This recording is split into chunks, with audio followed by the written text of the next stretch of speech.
So ಹಾಗಾಗಿ ನಾನು ಹೇಳೋದೇನೆಂದರೆ, ಕಾನೂನು ಕೋರ್ಟು ಅನ್ನೋದು ಒಂದಿದೆ, ಅದು ತೀರ್ಮಾನ ಮಾಡುತ್ತೆ. ತೀರ್ಮಾನ ಮಾಡೋವರೆಗೂ ಯಾರೂ ಕೂಡ ಅಪರಾಧಿಗಳಲ್ಲ. ಈ ಕೇಸಲ್ಲೇ ಆಗ್ಬೋದು, ಯಾವುದೇ ಕೇಸಲ್ಲಿ ಆಗ್ಬೋದು. ಆಮೇಲೆ ಸಮಾಜದಲ್ಲಿ ಇದೊಂದೇ ಮರ್ಡರ್ ಆಗಿದೆ, ಇದೊಂದೇ ಅನ್ಯಾಯ ಆಗಿರೋದು, ಸಮಾಜದಲ್ಲಿ ಇದೊಂದು ಬಿಟ್ಟರೆ ಕ್ರೈಮ್ ಇನ್ಯಾವುದೂ ಆಗಿಲ್ಲ ಅನ್ನೋ ರೀತಿಯಲ್ಲಿ ನಾವು ನೋಡ್ತಾ ಇದ್ದೀವಿ.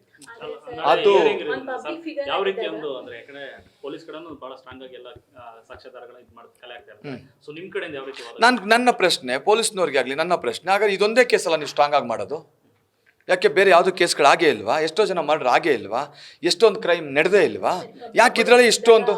ಬಟ್ ಇದು ತನಿಖೆ ಅನ್ನೋಕ್ಕಿಂತ ಹೆಚ್ಚಾಗಿ ನಾಳೆ ಅವರು ಇವಾಗ ಒಬ್ಬ ಪಬ್ಲಿಕ್ ಫಿಗರ್ ಆಗಿ ಅವ್ರು ತಪ್ಪು ಮಾಡಿದ್ದಾರೆ ಅಂತ ನೀವು ಹೇಗೆ ಡಿಸೈಡ್ ಆಗ್ತೀರಾ ಅನ್ನೋದು ನನ್ನ ಪ್ರಶ್ನೆ. ಈಗ ಒಬ್ಬ ಪಬ್ಲಿಕ್ ಫಿಗರ್ ಆಗಿ ಮೇ ಬಿ ಅದರಲ್ಲಿ ಅವರು ಆಕಸ್ಮಿಕವಾಗಿ ಇದರಲ್ಲಿ ಸಿಲುಕಿರ್ಬೋದು. ನಾವು ತಪ್ಪೇ ಮಾಡಿದ್ದಾರೆ ಅಂತ ಹೇಗೆ ಹೇಳಕ್ ಸಾಧ್ಯ?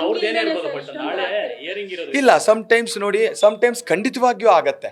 ಸಮ್ಟೈಮ್ಸ್ ತಪ್ಪು ಮಾಡಿದ್ರೇನೆ ಸಿಗಾಕೊಬೇಕು ಅಂತಿಲ್ಲ. ಹಾಗಾಗಿದ್ರೆ ಬೆಂಗಳೂರು ಫುಲ್ ಜೈಲಾಗಬೇಕಾಗಿತ್ತು. ಇಷ್ಟೊಂದು ಜನ ಹೋಗ್ತಾರೆ, ಆಚೆ ಬರ್ತಾರೆ. ಸೊ ಹಾಗಾಗಿ ಅಲ್ಲ, ಅದು ಇಲ್ಲ ನೋಡಿ, ಏನೋ ಎವಿಡೆನ್ಸು, ಸರ್ಕಮ್ಸ್ಟೆನ್ಸು, ಇವಾಗ ನೋಡಿ ಇಲ್ಲಿ ಬಂದಿರ್ತೀವಿ, ಇಲ್ಲೊಂದು ಏನೋ ಒಂದು ಘಟನೆ ನಡೀತದೆ, ಇಲ್ಲ ಅಕ್ಕಪಕ್ಕದಲ್ಲಿ ನಡೀತದೆ, ಇಲ್ಲಿ ಹೋದವ್ರಿಗೆ ಎಲ್ಲರಿಗೂ ಕೂಡ ಎಲ್ಲರನ್ನೂ ಕರೆದು ಎನ್ಕ್ವೈರಿ ಮಾಡ್ತಾರೆ. ಎಷ್ಟೋ ಸಮಯ ಆ ಜಾಗದಲ್ಲಿ ಅವ್ರು ಇದ್ರು ಅಂದರೆ ಅವ್ರ ಪಾಪ ಅವ್ರನ್ನು ಏನು ಮಾಡಿರೋದೇ ಇಲ್ಲ, ಅವ್ರನ್ನೂ ಕೂಡ ಕಸ್ಟಡಿ ತೊಗೊಳ್ಳೋಂಥ ಚಾನ್ಸಸ್ಗಳು ಇರ್ತೈತೆ, ಸಿಚುವೇಶನ್ಸ್ಗಳು ಕ್ರಿಯೇಟ್ ಆಗುತ್ತೆ ಆ ಥರ. ಅಥವಾ ಇವ್ರನ್ನ ಸಿಲ್ಸ್ಬೋದು, ಏನು ಬೇಕಾದ್ರೂ ಆಗ್ಬೋದು, ಅದು ಕೋರ್ಟ್ ತೀರ್ಮಾನ ಮಾಡುತ್ತೆ ಅನ್ನೋದು ಅಷ್ಟೇ ನನ್ನ ಉದ್ದೇಶ. ಇಲ್ಲ, ಕರ್ಕೊಂಡು ಬರಲ್ಲ. ವಿಡಿಯೋ ಕಾನ್ಫರೆನ್ಸ್ ಮುಖಾಂತರ ಕೋರ್ಟಲ್ಲಿ ನಾಳೆ ಜಸ್ಟ್ ಒಂದು ಇನ್ನೊಂದು ಡೇಟ್ ಹೋಗುತ್ತೆ. ಅದಾದಮೇಲೆ ಇನ್ನು ಸ್ವಲ್ಪ ದಿವಸ ಆದಮೇಲೆ ಬೇಲ್ ಮೂವ್ ಮಾಡೋದು, ಅದು ಮತ್ತೊಂದು ಆಮೇಲೆ ನಡೆಯುವಂಥದ್ದು. ಅದೇ ನಾನು ನೋಡೋಣ, ಪವಿತ್ರ ಅವ್ರದ್ದು ಅನ್ಕೊತಾ ಇದ್ದೀನಿ, ಇನ್ನೊಂದು 10-15 ದಿವಸ ನೋಡಿಕೊಂಡು ಮೇ ಬಿ ಇದಾಗಿ ಒಂದು ವೀಕ್ ಆದಮೇಲೆ definitely I will take some decision. ಅದನ್ನು ಮೂವ್ ಆಗೋದಕ್ಕೆ ಯಾವ ಥರ ಅಂತ ಪ್ಲ್ಯಾನ್ ಮಾಡ್ತಾ ಇದ್ದೀನಿ. ಖಂಡಿತ ಭೇಟಿಯಾಗಿ ಬರ್ತೀವಿ. ಬಿಕಾಸ್ ಅದು ಅವ್ರ ಇನ್ಸ್ಟ್ರಕ್ಷನ್ಸ್ ತೊಗೊಳೋದಕ್ಕೆ ನಾನು ಹೋಗಿದ್ದೆ, ಅದು ತೊಗೊಂಡು ಬಂದೆ. ಅಫ್ಕೋರ್ಸ್ ಎಲ್ಲರೂ ಅದು ಕೇಳಿದೆ, JCL ಇವ್ರಿಗೆ ನನ್ನ ನೆಕ್ಸ್ಟ್ ಕ್ವಶನ್ ಅದೇ ಬರುತ್ತೆ ನಿಮ್ಮದು, ಯಾಕಂದ್ರೆ ನಂಗೆ ಅಲ್ಲೂ ಅದು ಬಂದಿದೆ, ಅವ್ರಿಗೇನೋ ಸ್ಪೆಷಲ್ ಟ್ರೀಟ್ಮೆಂಟಾ, ಅವ್ರು ಹೇಗಿದ್ದಾರೆ? No, nothing, all are equal. ಅವ್ರಿಗೇನು ಯಾವ ರೀತಿಯಲ್ಲಿ ಅವ್ರಿಗೆ ಖಂಡಿತವಾಗಿಯೂ ಅಲ್ಲಿ ವ್ಯವಸ್ಥೆಗಳಿರಬೇಕು ಅಂತ ಕಾನೂನು ಮುಖಾಂತರ ಅವ್ರಿಗೆ ಏನಿರುತ್ತೆ, ಅದು ಕಾನೂನು ಮುಖಾಂತರ ಅವ್ರಿಗೆ ಏನು ಹಕ್ಕಿರುತ್ತೆ ಅದ್ರ ಪ್ರಕಾರನೇ ಅವ್ರಿಗೆ ವ್ಯವಸ್ಥೆಗಳಲ್ಲಿದೆ.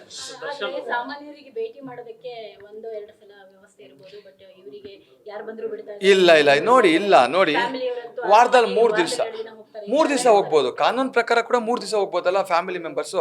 ಆಸ್ ಎ ಲಾಯರ್ಸ್ ನಾವು ಡೈಲಿ ಬೇಕಾದ್ರೆ ಹೋಗ್ಬೋದು. ನಾವು ನಮ್ಗೆ ಯಾವ್ದೋ ಟೈಮಿಂಗ್ಸ್ ಫಿಕ್ಸ್ ಇರುತ್ತೆ, ನಾವು ಹೋಗ್ಬೋದು. ಬಟ್ ಫ್ಯಾಮಿಲಿಯವರು 3 ದಿವಸ ಹೋಗ್ಬೋದು. ಇಲ್ಲಿ ಹೋಗಿರೋದು ನಾನು ನೋಡಿದೆ, ಹೋದ ವಾರದಲ್ಲಿ ಒಂದು 3 ದಿವಸ 3 ಜನ ಡಿಫ್ರೆಂಟಾಗಿ ಹೋಗಿದ್ದಾರೆ ಅಷ್ಟೇ. ಆ್ಯಂಡ್ ಜೊತೆಗೆ ಎಕ್ಸ್ಟ್ರಾ ಏನು ಹೋಗಿಲ್ಲ ನಾನು ನೋಡಿದ ಪ್ರಕಾರ. ನ್ಯೂಸ್ ಫಸ್ಟ್, ನಿರ್ಭೀತಿಯಿಂದ ನಿಮ್ಮ ಪರವಾಗಿ.